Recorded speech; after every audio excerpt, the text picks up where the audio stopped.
Voilà.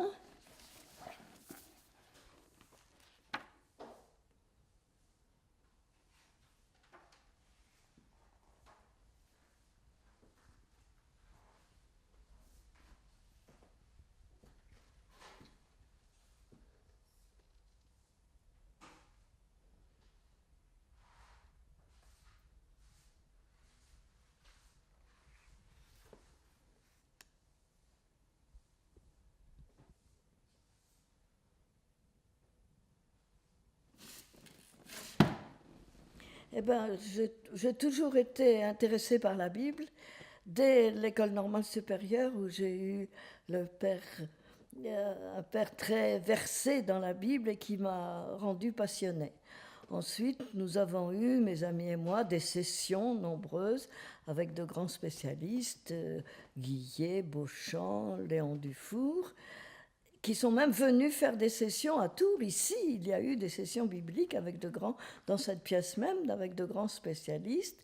Ensuite, moi-même, j'ai donné des cours de Bible avec une quarantaine d'auditeurs dans le cadre de la formation permanente du diocèse de Tours, et puis aussi pour des gens qui se destinaient à être profs dans l'enseignement privé et qui voulaient une initiation à la Bible. Et depuis quelques années, j'ai décidé de faire des albums bibliques. Alors je choisis un thème, je choisis des textes, et après je cherche des peintres ou des miniatures ou des vitraux qui peuvent répondre aux textes, qui sont bien en harmonie avec le texte. Je fais déjà les animaux dans la Bible, les arbres de la Bible, les femmes de la Bible. Et là, ce que j'ai choisi aujourd'hui, c'est l'étranger dans la Bible, parce que je trouve que c'est un sujet d'actualité. L'idée de l'étranger dans la Bible, on risque vite de tomber dans le simplisme, hein, parce que c'est pas évident. Il y a des textes magnifiques qui n'arrêtent pas de dire aimez l'exilé, aimez l'étranger. Rappelez-vous que vous avez été émigré vous-même en Égypte, ne l'oubliez pas, et donc traitez-les comme vous-même. Mais à côté de ça, il y a des textes d'une violence terrible. On pense aussitôt aux malédictions sur les premiers-nés des Égyptiens, parce que Pharaon ne voulait pas laisser partir les Hébreux. J'ai choisi comme image d'illustration de l'album un tableau de Rembrandt, Les disciples d'Emmaüs. Les disciples d'Emmaüs, ce sont des disciples de Jésus qui l'ont rencontré après sa résurrection sur le chemin d'une petite ville, Emmaüs, à quelque distance de Jérusalem, et ils ne le reconnaissent pas. Et ils discutent avec lui, ils lui reprochent de ne pas savoir ce qui s'est passé justement à Jérusalem. Et puis le soir tombe, Jésus fait mine d'aller plus loin, et eux lui disent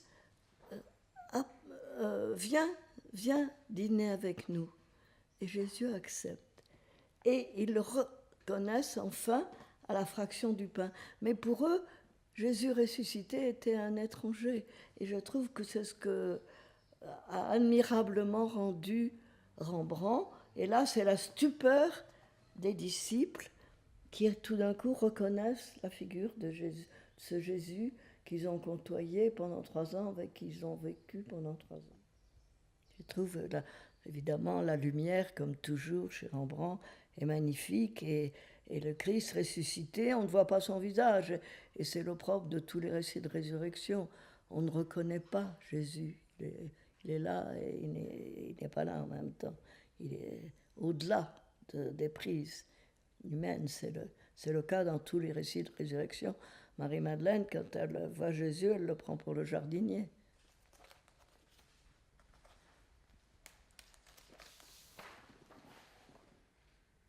Alors, un des personnages que je voudrais évoquer, il y en a beaucoup, hein, beaucoup d'étrangers, ça serait Abraham le migrant.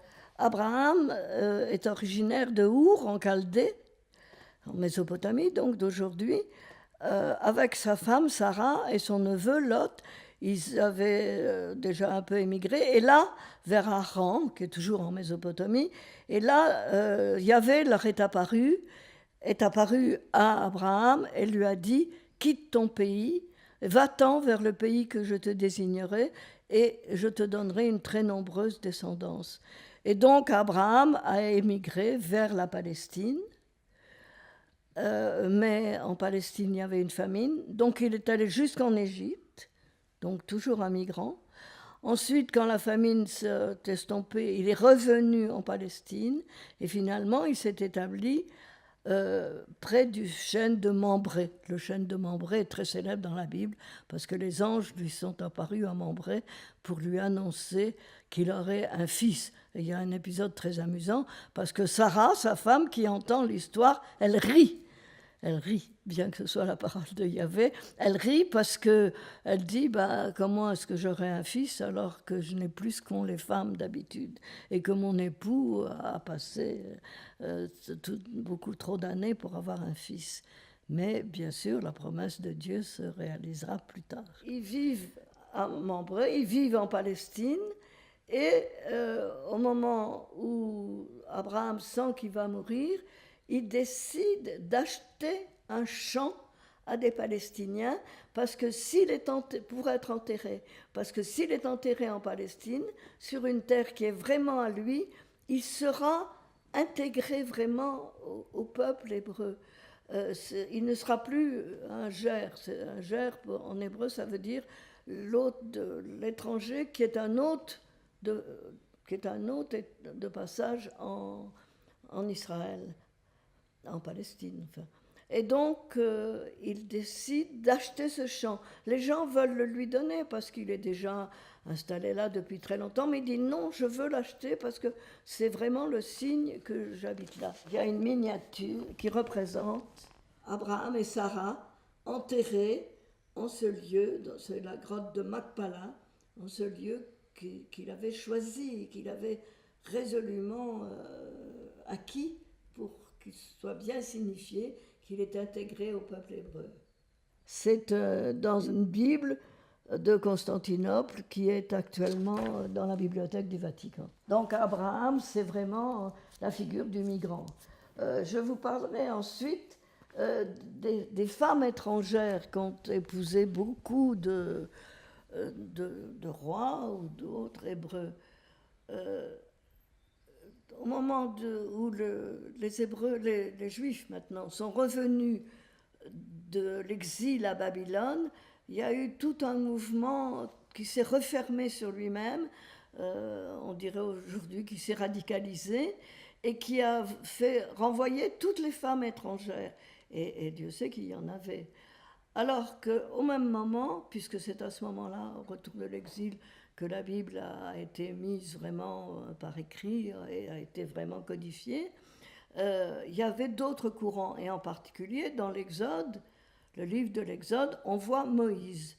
Moïse, qui est un hébreu, Moïse, qui avait été exilé lui aussi. Moïse est né en Égypte, mais il est né d'une femme hébreu, alors que les Hébreux étaient en captivité en Égypte. Et Moïse, pour défendre un de ses frères qui a été agressé par un Égyptien, a tué un Égyptien. Alors ça, pour un Hébreu captif, tuer un Égyptien, ça ne pardonne pas. Donc il s'est enfui et il est arrivé à Madian. Madian, c'est dans la presqu'île du Sinaï. Et à Madian, auprès d'un puits, c'est toujours auprès des puits que se font les rencontres dans la Bible, auprès d'un puits, il a trouvé des jeunes femmes, des jeunes filles qui étaient harassées par des bergers. Et donc, il a renvoyé les bergers, il a protégé ces filles.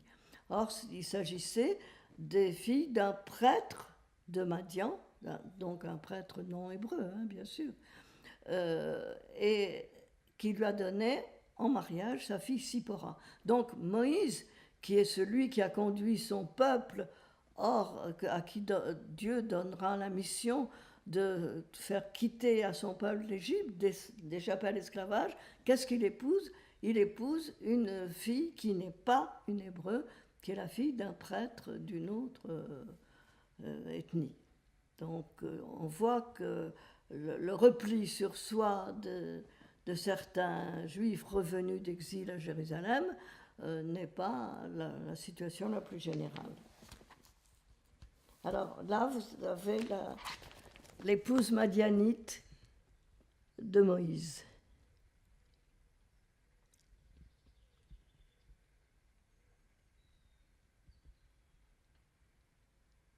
C'est extrait de l'Agada de Moïse, un manuscrit hébreu du XIVe siècle qui se trouve en Catalogne.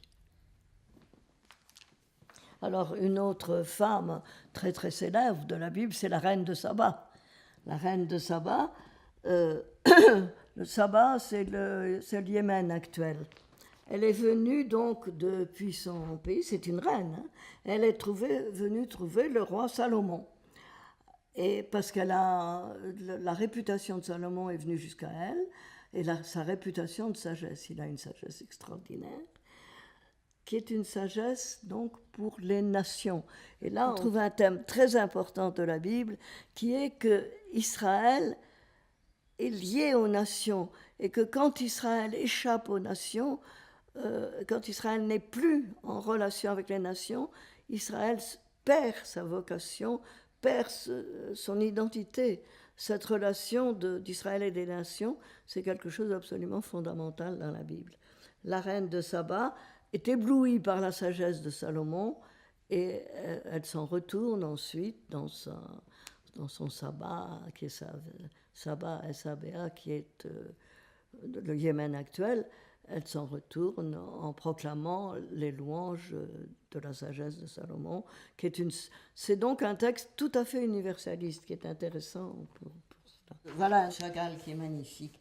C'est Ruth la Moabite. Elle non plus, elle n'appartient pas au peuple hébreu, mais sa belle-mère, Noémie, s'était exilée de la Palestine parce que, à cause d'une famine, comme toujours, et puis elle perd son mari, elle veut revenir en Palestine, ses autres brus la laissent partir seule, mais Ruth lui dit « Non, où tu vas, j'irai, je ne te laisserai pas partir. Je ne te laisserai pas, je viens avec toi. » Et Ruth, donc, elle suit Noémie, sa belle-mère, elle la suit jusque dans le territoire des Hébreux. Et là, Noémie avait un parent qui s'appelle Boz, que tout le monde connaît par le poème de Victor Hugo. Boz dort, c'est le temps de la moisson, et sur les conseils de sa belle-mère, Ruth va se coucher à ses pieds. Et ce qui devait arriver arrive, il la prend pour épouse. Et donc, elle est intégrée au peuple d'Israël. Et là encore, c'est tout un symbole, c'est l'intégration de cette Moabite au peuple d'Israël. Une étrangère, Boz, qui lui est d'Israël, il a une épouse étrangère, Ruth la Moabite. Et c'est encore le signe de l'union d'Israël avec les nations, en l'occurrence Moab. Alors, il y en a bien d'autres, hein, mais je ne peux pas. Je vais passer au Nouveau Testament. Les rois mages qui sont venus d'Orient. On pense que ce sont peut-être des spécialistes des astres, puisque l'astronomie, et l'astrologie aussi d'ailleurs, était déjà bien connue à cette époque et pratiquée. Et donc, ils ont été avertis par un astre et ils sont venus jusqu'à Bethléem parce que l'étoile qui les a guidés leur avait dit qu'un enfant était né qui aurait un destin extraordinaire.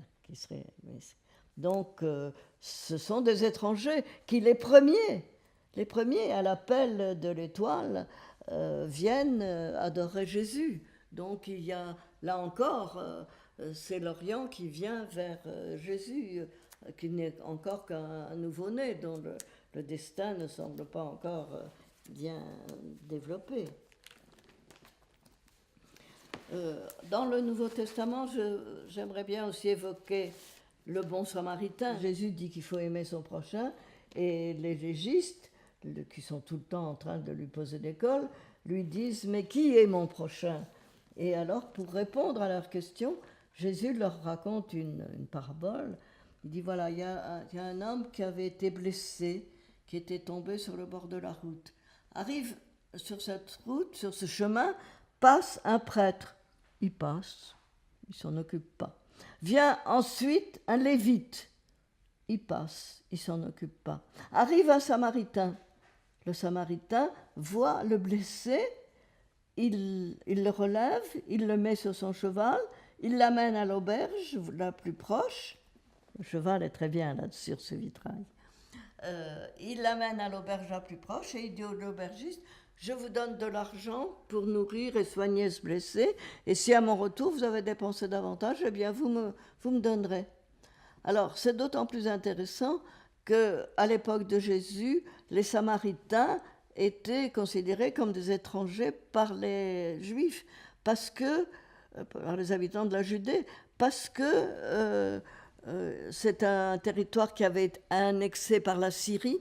Ce territoire avait été annexé par la Syrie et qu'il était, il y avait bien des siècles, mais enfin, il était resté des colons assyriens qui s'étaient mélangés au peuple qui vivait là. Donc, ils sont considérés comme pas très fréquentables, comme des étrangers. Et Jésus répond au légiste, alors quel est celui qui a été le prochain du blessé? Le légiste répond, le bon samaritain. Alors Jésus lui dit, fais de même. Mais il est clair que là, Jésus met en valeur cet étranger qui a été plus proche du blessé que les officiels de la Judée. Et c'était la même chose aussi. Il y avait eu un épisode, une pauvre veuve qui avait aidé le prophète Élie, et Jésus dit, il y avait beaucoup de veuves en ce temps-là, et à qui est-ce que Dieu a adressé le secours à Élie? Ben, c'était à cette étrangère. Un tableau du peintre italien Duccio du XIVe siècle. Et je pense que c'est à Florence aux Offices, il me semble, sans garantie. Jésus, fatigué par le chemin, s'était arrêté au bord d'un puits. Et une femme est venue puiser de l'eau. Et Jésus lui demande à boire. Et la Samaritaine lui dit, comment? Toi, tu me demandes, que juif, tu me demandes à boire à moi, une Samaritaine, en plus une femme, seule. Et les disciples sont là, ils ont l'air un peu surpris. L'illustration est bonne parce qu'on voit la surprise des disciples qui étaient avec Jésus et qui trouvent que ce dialogue est quand même un peu étrange. Ils trouvent ça un peu bizarre. Et la femme lui dit, mais comment tu ne sais pas, tu ne sais pas ce que nous sommes? Et Jésus lui dit, si tu savais qui je suis, c'est pas moi qui te demanderai à boire, c'est toi qui me demanderais, et je te donnerai de l'eau vive pour la vie éternelle. Bon, la femme s'en va, elle retourne vers ses compatriotes et elle leur dit, j'ai vu le Messie. Donc là encore, par qui Jésus est-il proclamé Messie? Par une étrangère, par une Samaritaine. C'est donc un thème qui est très présent aussi dans le Nouveau Testament. Alors nous n'irons pas jusqu'à l'apôtre Paul, parce que, pour ne pas déborder, mais l'apôtre Paul, évidemment, lui, c'est l'apôtre des païens. C'est lui qui a ouvert le christianisme à des gens tout à fait étrangers au monde juif. Il y aurait bien d'autres exemples, hein, l'eunuque éthiopien, le centurion Corneille. Le centurion Corneille, c'est assez intéressant parce que c'est un Romain. Et celui-là aussi reçoit des apôtres l'entrée dans le monde de la Bible.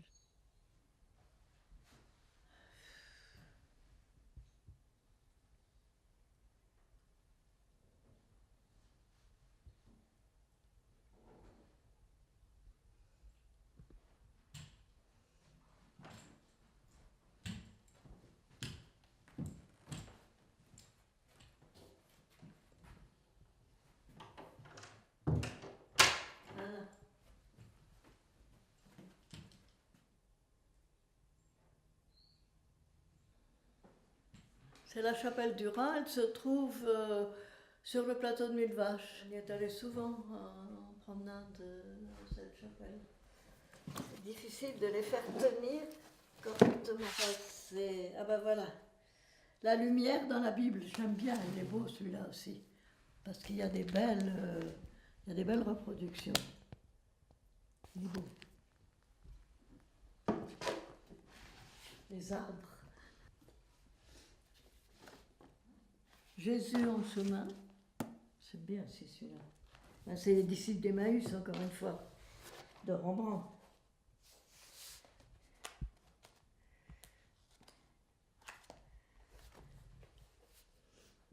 Éco-biblique, là il y a un peu de tout, hein. Il n'y a pas un thème, il y a de tout. Ça c'est les animaux de la Bible, il est assez rigolo celui-là. Ça c'est un psaume en chemin, c'était plus compliqué parce que c'est le psaume depuis qu'il est hébreu, puis toutes ses traductions jusqu'aux traductions les plus modernes, avec le roi David qui est évidemment celui à qui on attribue les psaumes. Ça, je sais pas ça c'est pas ça. Qu'est-ce que vous avez? Ça va être à peu près fini quand même.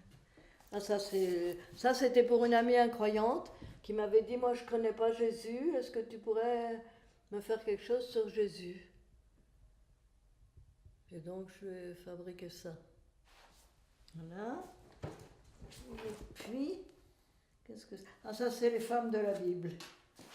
Mais c'était trop gros, alors j'ai renoncé.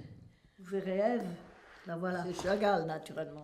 Chagall a illustré la Bible en tous sens, et il y a à Nice un musée biblique Chagall qui mérite le voyage. Ça, c'est un épisode très intéressant des Actes des Apôtres.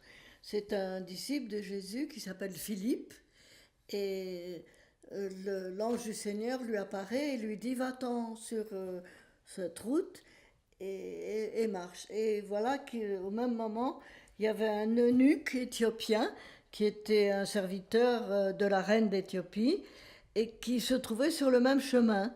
Et quand il rencontre Philippe, il monte dans son attelage, sur son attelage, et il voit qu'il lisait le prophète Isaïe. Et c'est le passage où Isaïe évoque un personnage mystérieux de l'avenir qui, devant ses adversaires, ses bourreaux, n'ouvre pas la bouche, reste comme une brebis qu'on tond. Et Philippe dit à l'eunuque, mais est-ce que tu comprends ce que tu lis? Et l'eunuque lui dit, comment est-ce que je peux comprendre si personne ne m'explique? Et donc Philippe lui dit, c'est une annonce, c'est une prophétie de Jésus, parce que lorsque Jésus a été accusé par les grands prêtres, il n'a pas ouvert la bouche, il est resté muet, et pour sauver son peuple, il a accepté son destin. Et l'eunuque lui dit, eh bien, comment est-ce que je peux devenir disciple de Jésus? Et Philippe le baptise. Jonas a été envoyé par Dieu à la grande ville de Ninive, qui est une ville, tout ce qu'il y a d'étrangère, donc aux Ninivites, pour leur prêcher la conversion. Et Jonas... bien entendu, n'a pas voulu y aller parce qu'il a dit ils vont tous me massacrer. Et il s'est enfui, il a pris un bateau, et puis il y a eu tout de suite un naufrage, et les marins se demandaient ce qui se passait. Et Jonas a dit c'est à cause de moi, c'est parce que moi j'ai contrevenu aux ordres du Seigneur, de Dieu. Et vous pouvez me jeter à l'eau. Alors il le jette à l'eau, effectivement, et il y a une baleine qu'il ramasse dans sa gueule, et il reste 3 jours dans le ventre de la baleine jusqu'à ce que la baleine le rejette sur le rivage. Et à ce moment-là, il retourne à Ninive et il prêche les Ninivites. Ça, c'est une gravure de Gustave Doré, à la fin du XIXe siècle, qui prêche les Ninivites, avec les ornements d'un temple de Ninive. Et donc là, c'est vraiment la rencontre de quelqu'un d'Israël avec toute une ville étrangère. C'est l'Ancien Testament. Alors, Madeleine Tessereau, j'ai eu l'agrégation de philosophie quand j'étais à l'école normale de Sèvres, qui, comme le nom ne l'indique pas, était à Paris, boulevard Jourdan. Et puis j'ai exercé pendant un nombre d'années assez considérable en classe de philosophie terminale, bien sûr, en philosophie, en Mathelem, en ce temps-là ça s'appelait Mathelem, c'était pas encore C, c'était la dénomination autrefois.